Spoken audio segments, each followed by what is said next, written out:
परिचय।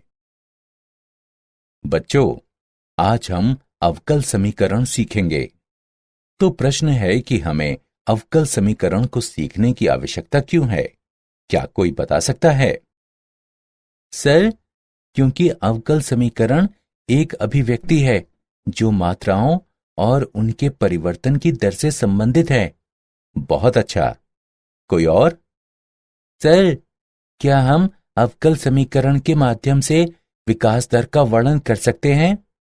हाँ, और एक अवकलन समीकरण का हल केवल एक संख्या नहीं है, अपितु एक फलन भी है। क्या ये दिलचस्प नहीं है? चलो अब शुरू करते हैं।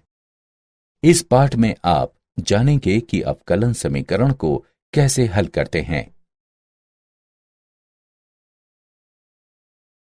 उद्देश्य। इस पाठ के अंत में आप निम्न करने में सक्षम हो जाएंगे। अवकल समीकरण की कोटि और घात ज्ञात करना। अवकल समीकरण के व्यापक और विशिष्ट हल ज्ञात करना। दिए हुए व्यापक हल वाले अवकल समीकरण का निर्माण करना। पृथक्करण चर विधि द्वारा अवकल समीकरण द्वारा हल निकालना।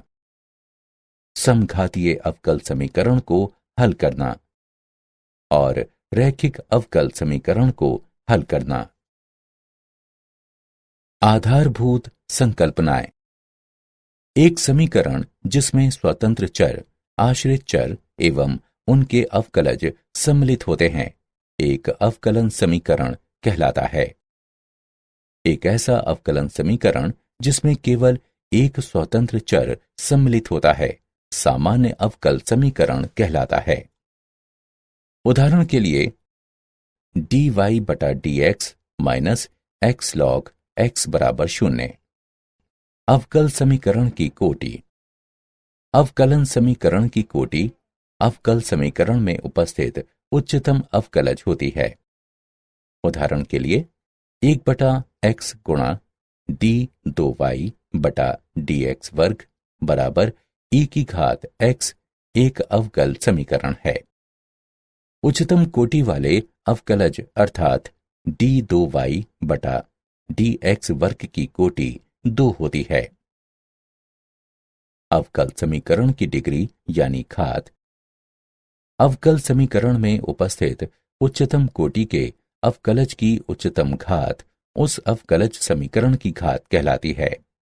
उदाहरण के लिए 1 बटा x गुणा d2y बटा dx वर्ग बराबर e की घात x एक अवकल समीकरण है। इसे इस रूप में भी लिखा जा सकता है।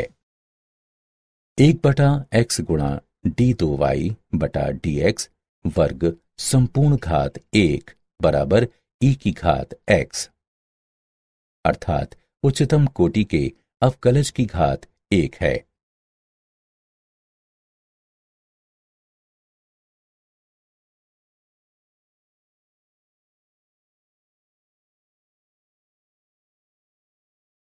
उदाहरण। निम्नलिखित अवकल समीकरण की कोटि और घात ज्ञात करें।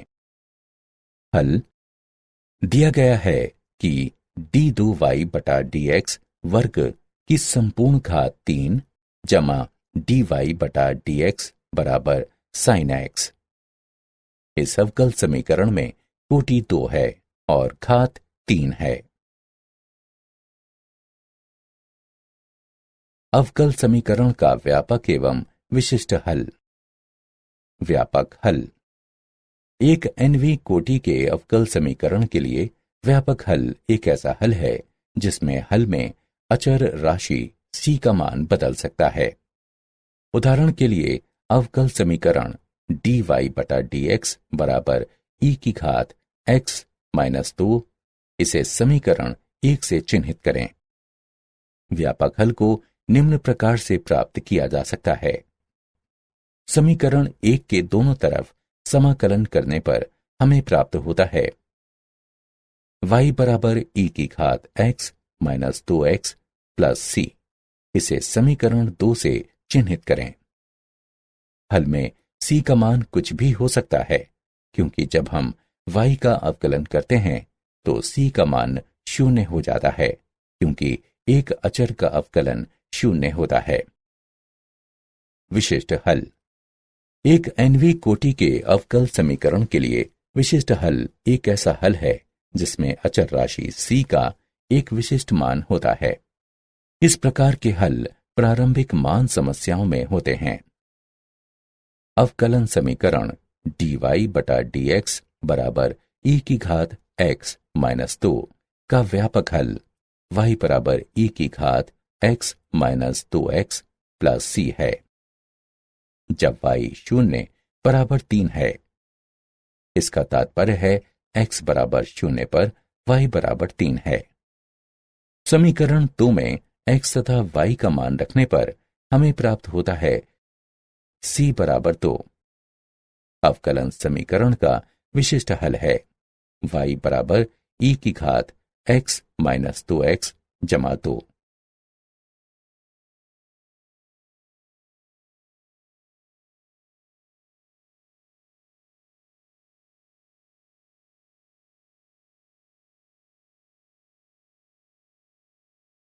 उदाहरण। अवकलन समीकरण dy बटा dx बराबर 4x माइनस 2 का विशिष्ट हल ज्ञात कीजिए। जब x बराबर 3 है तब y बराबर 5 दिया गया है।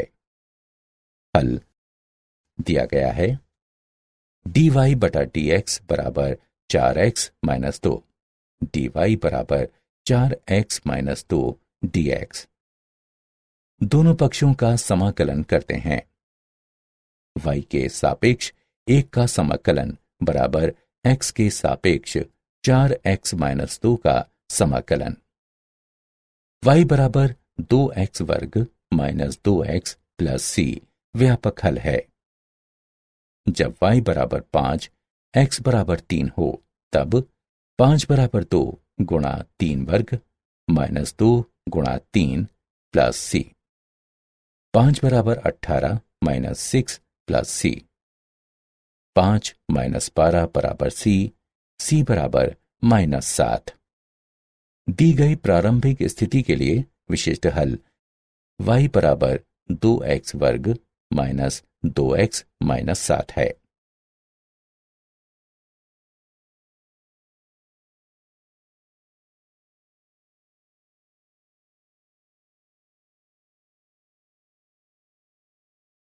दिए हुए व्यापक हल वाले अवकल समीकरण का निर्माण। स्वेच्छ अचर युक्त तथा xy में एक दिए गए समीकरण से एक अवकलन समीकरण का निर्माण करने के लिए दिए गए समीकरण को x के सापेक्ष निरंतर उतनी बार अवकलित किया जाता है जब तक एक स्वेच्छ अचर न आ जाए। इन समीकरणों का उपयोग स्वेच्छ अचर को हटाने के लिए किया जाता है। स्वेच्छ अचर को हटाने से प्राप्त समीकरण को वांछनीय अवकलन समीकरण कहा जाता है। सामान्यतः यदि दो चरों के बीच का समीकरण में n स्वेच्छ अचर हैं, तब इन स्वेच्छ अचरों को हटाकर प्राप्त हुआ अवकलन समीकरण n कोटि का होगा। महत्वपूर्ण बिंदु। एक रेखा का समीकरण y बराबर mx प्लस c है, जहां m और c स्वेच्छ अचर हैं। 2 मूल से होकर गुजरने वाली एक रेखा का समीकरण y बराबर mx होता है, जहां m एक स्वेच्छ अचर है। 3 वृत्त का समीकरण जिसका केंद्र h k तथा त्रिज्या r है, x माइनस h पूरे का वर्ग प्लस y माइनस k पूरे का वर्ग बराबर r वर्ग है।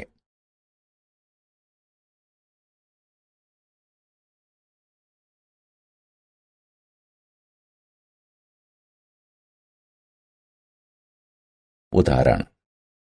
वक्र कुल का अवकलन समीकरण ज्ञात कीजिए। y बराबर m cos 6x plus n sin 6x, जहां m n स्वेच्छ अचर हैं।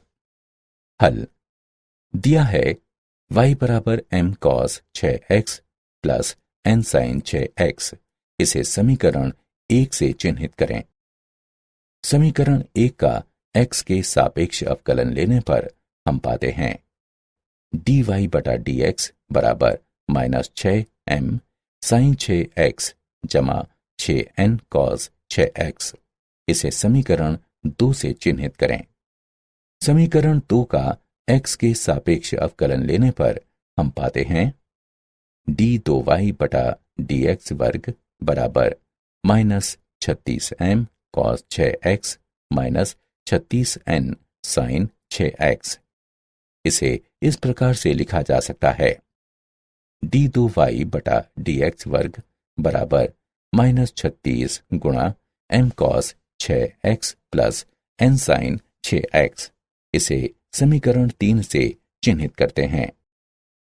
समीकरण 3 में y का मान रखने पर हम पाते हैं d2y बटा dx वर्ग बराबर -36y। अतएव d2y बटा dx वर्ग प्लस 36y बराबर 0। यही वांछनीय अवकलज समीकरण है। प्रथम कोटि एवं प्रथम घात के अवकल समीकरण को हल करने की विधियां। पृथक्करणीय चर वाले अवकल समीकरण। अवकलज समीकरण निम्नलिखित रूप का होता है dy बटा dx बराबर fx बटा gy या gy बटा fx या fx गुणा gy। उन्हें क्रमशः इस तरह से लिखा जा सकता है gy dy बराबर fx dx या dy बटा gy बराबर dx बटा fx या dy बटा gy बराबर fx dx एवं इसके पश्चात वे समाकलित हों। उदाहरण, अवकल समीकरण को हल कीजिए। dy बटा dx बराबर e की घात x minus Y plus x वर्ग गुणा e की घात घटा y।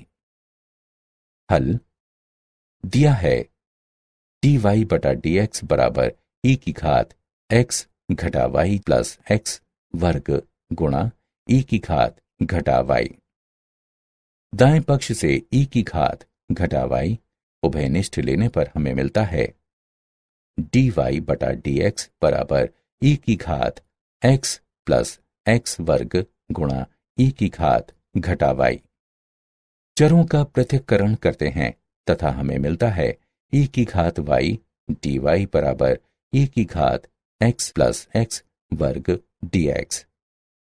दोनों पक्षों का समाकलन करने पर हमें मिलता है y के सापेक्ष e की घात y का समाकलन बराबर x के सापेक्ष e की घात x जमा x वर्ग का समाकलन, अर्थात e की घात y बराबर e की घात x प्लस x घन बटा 3 प्लस c। ये दिए गए अवकलन समीकरण का व्यापक हल है।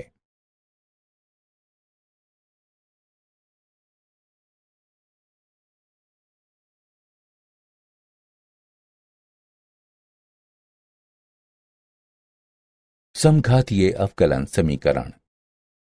एक प्रथम अवकलज समीकरण के रूप में m xy dx जमा n xy dy बराबर 0 को समघातीय कहा जाता है यदि कैपिटल M और कैपिटल N दोनों गुणांक फलन समान घात के समघातीय समीकरण हों। हल विधि। प्रतिस्थापन y बराबर vx या x बराबर uy का उपयोग करते हैं। प्रतिस्थापन के बाद परिणामी समीकरण पृथक्करणीय समीकरण होता है।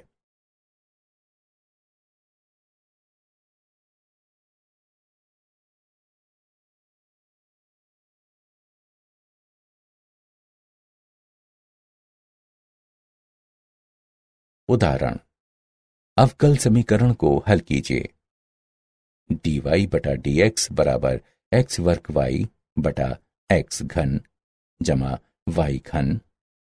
हल दिया है dy बटा dx बराबर x वर्ग y बटा x घन जमा y घन। इसे समीकरण 1 नाम दीजिए। ये एक समघातीय अवकलन समीकरण है। हम y बराबर vx रखेंगे। x के सापेक्ष दोनों तरफ अवकलन करने पर dy बटा dx बराबर x गुणा dv बटा dx जमा v।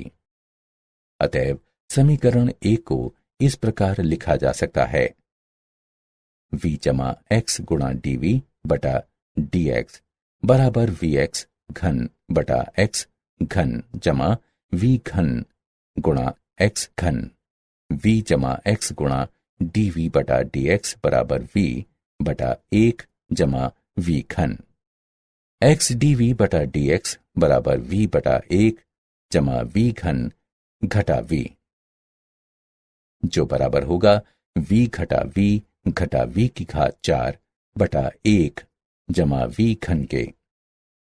दोनों पक्षों पर समाकलन करते हैं तथा हमें प्राप्त होता है x के सापेक्ष 1 बटा x का समाकलन बराबर घटा v के सापेक्ष 1 जमा v घन बटा v की घात 4 का समाकलन, x के मोड का लॉग बराबर 1 बटा 3 v घन घटा v के मोड का लॉग जमा लॉग c, v x के मोड का लॉग बटा c बराबर 1 बटा 3 v घन। यह इंगित करता है v x बटा c बराबर e की घात 1 बटा 3 v घन। यह इंगित करता है कि y बटा c बराबर e की घात x घन बटा 3 y घन अथवा y बराबर c गुणा e घात x घन बटा 3 y घन। रैखिक अवकलन समीकरण। रैखिक अवकलन समीकरण dy बटा dx जमा py बराबर q का हल, जहां p और q केवल x के फलन हैं, निम्नलिखित हैं। जहां i डॉट f समाकलन गुणक का प्रतीक है तथा इसे नीचे दिए गए सूत्रों के माध्यम से प्राप्त किया जा सकता है। i डॉट f बराबर e की घात x के सापेक्ष p का समाकलन। यदि अवकलन समीकरण dx बटा dy जमा px बराबर q के रूप में हो, जहां p और q y के फलन हैं और न कि x के या अचर के, इस स्थिति में समाकलन समीकरण i डॉट f बराबर e की घात y के सापेक्ष p का समाकलन है और हल x गुणा i डॉट f बराबर y के सापेक्ष q गुणा i डॉट f का समाकलन जमा c है। नोट: यदि dy बटा dx का गुणांक इकाई न हो तब इसे इस दौरान इकाई बनाया जाना चाहिए।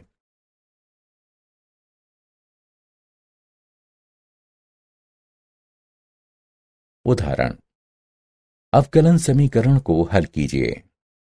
हल दिया गया है dy बटा dx जमा 3x वर्ग y बराबर 6x वर्ग। इसे समीकरण 1 से चिन्हित करें। px बराबर 3x वर्ग और qx बराबर 6x वर्ग के साथ दिया हुआ समीकरण रैखिक है। समाकलन गुणक को इस प्रकार प्राप्त किया जा सकता है, i डॉट f बराबर e की घात x के सापेक्ष 3x वर्ग का समाकलन, जो कि बराबर है e की घात x घन के। समीकरण 1 को समाकलन गुणक से गुणा करने पर हमें मिलता है e की घात x घन गुणा dy बटा dx जमा 3x वर्ग गुणा e की घात x घन गुणा y बराबर 6x वर्ग गुणा e की घात x घन, अथवा d बटा dx गुणा e की घात x घन गुणा y बराबर 6x वर्ग गुणा e की घात x घन। दोनों पक्षों का समाकलन करने पर हमारे पास है e की घात x घन गुणा y बराबर x के सापेक्ष 6x वर्ग गुणा e की घात x घन का समाकलन बराबर 2 गुणा e की घात x घन जमा c। y के लिए हल करने पर हमें मिलता है y बराबर 2 जमा c गुणा ई की घात घटा एक्स घन। क्या आप जानते हैं, गोटफ्रीड विल्हेम लेबनीज ने चर पृथक्करण की विधि दी। उन्होंने रैखिक अवकलन समीकरण का हल भी प्रदान किया।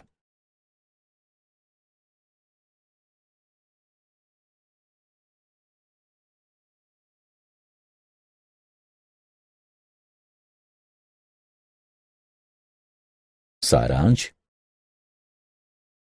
आइए हमने जो कुछ सीखा है उसे संक्षेप में दोहराएं। एक समीकरण जिसमें स्वतंत्र चर, आश्रित चर एवं उनके अवकलज सम्मिलित होते हैं, एक अवकलन समीकरण कहलाता है। अवकलन समीकरण की कोटि अवकल समीकरण में उपस्थित उच्चतम अवकलज होती है। अवकल समीकरण में उपस्थित उच्चतम कोटि के अवकलज की उच्चतम घात उस अवकलज समीकरण की घात कहलाती है।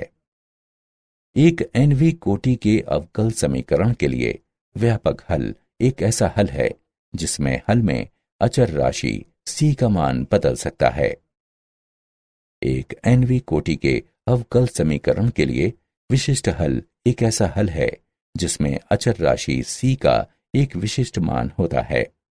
इस प्रकार के हल प्रारंभिक मान की समस्याओं में होते हैं। यदि दो चरों के बीच के समीकरण में n स्वैच्छ अचर सम्मिलित हो, तब इन स्वैच्छ अचरों को हटाकर प्राप्त अवकलन समीकरण n घातीय होगा। पृथक्करणीय चर के साथ अवकलन समीकरण में सर्वप्रथम हम चरों का पृथक्करण करते हैं एवं फिर उनका समाकलन करते हैं। प्रथम कोटि के अवकलन समीकरण के निम्न रूप को समघातीय कहा जाता है यदि दोनों गुणांक फलन m तथा n एक समान घात के समघातीय समीकरण हो। सर्वप्रथम हम y बराबर vx का मान रखते हैं तथा फिर परिणामी समीकरण पृथक्करणीय चर होता है। रैखिक अवकलन समीकरण dy बटा dx जमा py बराबर q का हल y गुणा समाकलन गुणक बराबर x के सापेक्ष q गुणा समाकलन गुणक का समाकलन जमा c, जहां i डॉट f समाकलन गुणांक का प्रतीक है, बराबर e की घात x के सापेक्ष p का समाकलन, जहां p तथा q x के फलन हैं। यदि अवकलन समीकरण के रूप में dx बटा dy जमा px बराबर q लिया जाता है, तब इसका हल है x गुणा समाकलन गुणांक बराबर y के सापेक्ष q गुणा समाकलन गुणांक का समाकलन जमा c, जहां i डॉट f बराबर e की घात y के सापेक्ष p का समाकलन, जहां p और q y के फलन हैं, न कि x या अचर के।